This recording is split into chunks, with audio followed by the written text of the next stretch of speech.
Katne kathan. National President ka NPP ubalong ru Menteri Rangba ka jela Kwangrat Sangma henegasngi ulaong bagi don wei ni Ngut ki MLA ka Seng ki balayo Jingpynshitom shu ulaong ru bagi ni ki MLA ki lala ru bandon jingekran bat ki wei pat ki Seng. Menteri Rangba ulaong miyakan ni da ka bajubab ya ka jingkran na unong yalam kaliang persya ka AITC Dr. Mukul Sangma halor ka jing ongjong babon ki MLA ka Seng NPP ki pet banyo mentoy tang yalade bat ki penpau ya ka jing bamyahap halor ki rukom trekam ha ka Seng menta.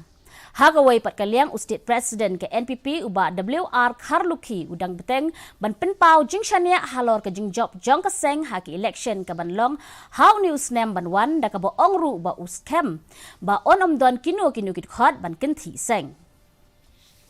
One or two MLAs who we have started disciplinary action against them, and there were some issues that were there.